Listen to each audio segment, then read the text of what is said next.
As the world teetered on the brink of anarchy, a new hope arose.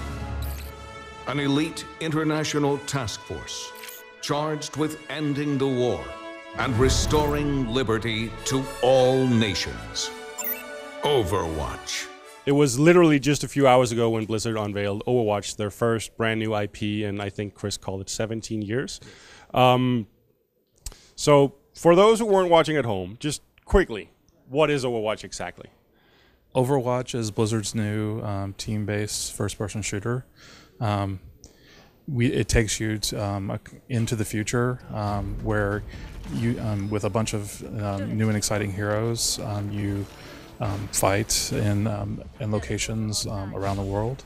Our heroes aren't just like identified by their guns; they have a interesting set of abilities, and the gameplay ends up feeling very actiony.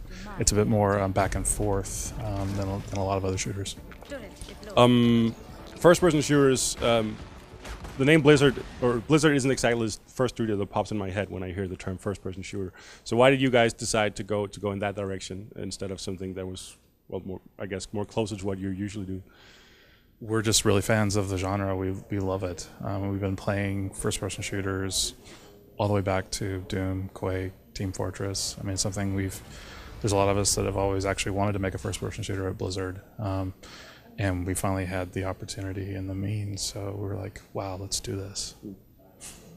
It's also a chance to create a brand new universe for Blizzard too, and that's really exciting to share with everybody also. This bright, new, vibrant world of Overwatch is something that we're very happy to share with you too. Yeah, because looking at the art style and what's been shown so far, this looks like a really big departure from the what you might call the classic Blizzard style with, you know, broad-shouldered men in gigantic armors. Sure. So talk to us a little about that. Sure. You know, there is a heritage to Blizzard art. It's very much the heroic heroes and the oversized proportions and the grittiness to it. Overwatch has that too, but the big kind of defining, I would say, tuning point to it is really readability. A lot of the characters are designed to be read from a distance. You can see the motion, you can see where the character is aiming. So readability means that there's less detail in there. We want the player to really get a feel for the gameplay, so we actually fuse that into the art, so you can see a slight difference in there. Also too, it's a very bright, vibrant world also, and we have a lot of like new lighting in there and ways to really bounce that light around in there too to make it different. I played the demo earlier, and I was pretty impressed by how fast and responsive it actually feels, because that's always the thing with first-person shooters, and a lot of fans of that genre often complain that, oh, it feels floaty or whatever. But the controls here feel really tight. So what has been, can you tell me, what has sort of been your approach to that whole thing and on the technical side of it? So I would say two things. One, we recognize that going into shooters is a huge challenge. There's a lot of things we have to worry about. We have to worry about frame rate, we have to worry about latency, we have to worry about having the game be very responsive and the controls be very responsive. We have a lot of very experienced developers on the team who've worked on shooters. And we also, we have a lot of playtests. So we play the game over and over again, and we're very harsh critics of ourselves, and so we just keep working to make it better.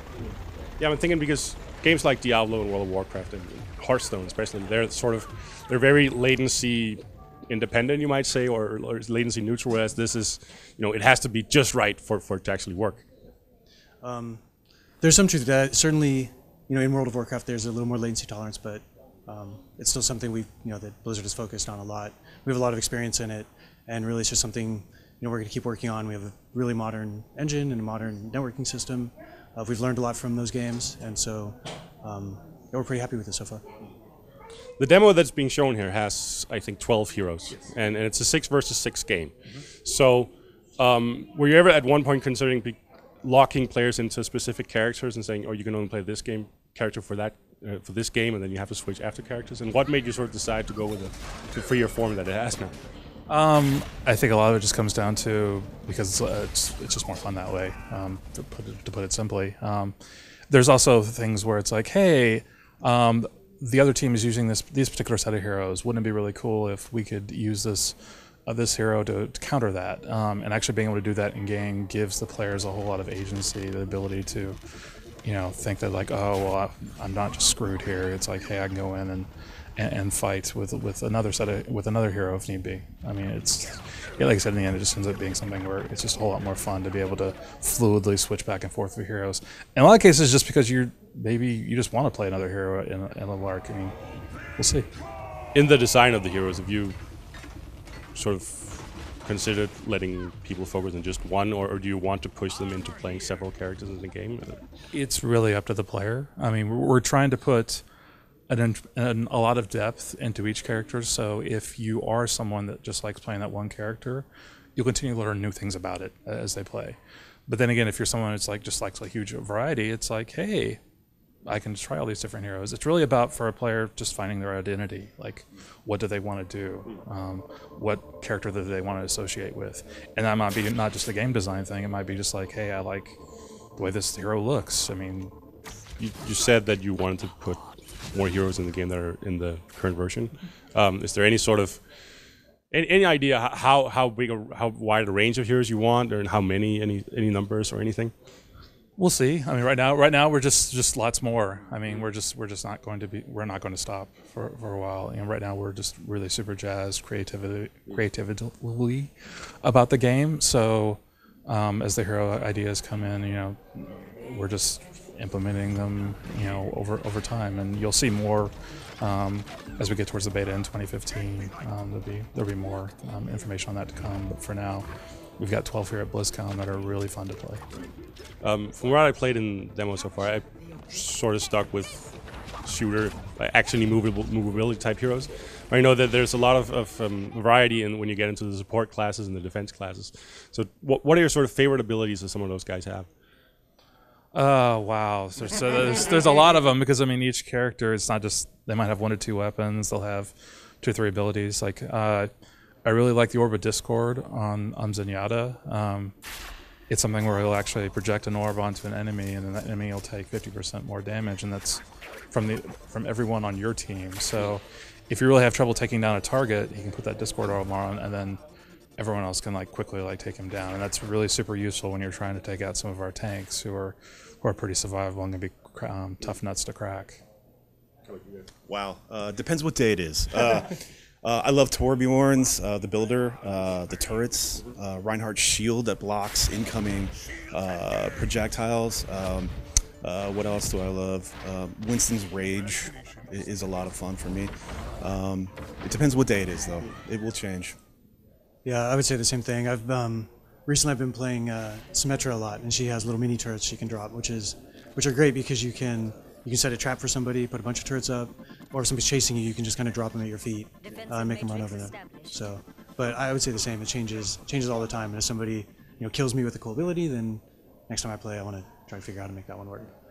At the presentation, they talked about how they wanted to ensure that the game was accessible, and that in the fact that you wouldn't have to be like a Twitch reactionary player to enjoy it. So what are you doing in that regard to sort of let the non-FPS players in the game? Sure. Well, we've got a lot of that comes down to some of the heroes. When we have Mercy, whose primary job is actually hanging out around their team and projecting either healing or a damage buff onto that. And that doesn't require very precise aiming at all. You just sort of in the general direction of one of your allies, and then you click the button and off you go.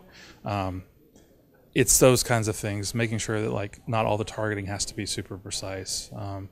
The builder classes like Torbjorn, I mean, a turret, it's more about where you put it than any kind of aiming and precision there. So those are the kind of things that we're really talking about as far as not just having the Twitch gameplay. I also noticed a lot of the heroes have a lot of mobility type skills. Are you trying to, or how much sort of verticality do you want to implement in the game opposed to just sort of flat gameplay? Well, we have a character that just Pharaoh that just flat out jumps into the air and then can hover there for a while. We really embrace it. I mean, our maps are made to support vertical gameplay. It's something that I think is really going to make Overwatch really stand out and be fun. It's not just a matter of looking down on the ground and seeing who's coming around a corner. You have to look up in the skies. You have to look behind you, because and then who knows where Tracer is because she's blinking all over the place. So it makes for a really fun to play game. Design-wise, or like visually, the level design has a sort of the levels I've seen, at least, they're all very bright. Compared where a lot of shooters like darkness, I guess. And I remember that there's something to that, isn't it? That you've gone deliberately for a bright style. It really comes down to approachability. We want the game to be very accessible. So in our game, there's a night map on King's Row, but we still want it to be brighter so people can actually read the map better and have a better gaming experience. I think for us too, also the visual tone of Overwatch is more about hope and brightness.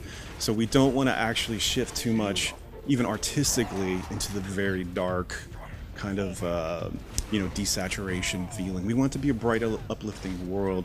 So even on King's Row, it's nighttime, but it's still this blue ambient, even in the shadows, and that's why we did that. You've announced beta will be next year, and I couldn't help but notice that for every other game where there was a date announcement, they had a month on it, or even a date for Heroes of the Storms. You can probably guess where I'm going with this. Can you put us anywhere closer to when we might see the game in beta, other than next year?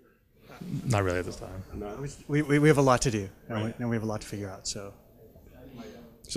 are we talking like? Is it close? Like first half, second half, anything at all? Are you really far from beta or really close? I think we've been working really hard to get here. So now that we have given a chance to let people see it, we're going to get their feedback. We're going to keep working toward it. But I don't have a better date. So when it's done. When it's done. When it's ready. Thank you guys very much for talking to us. Thank you.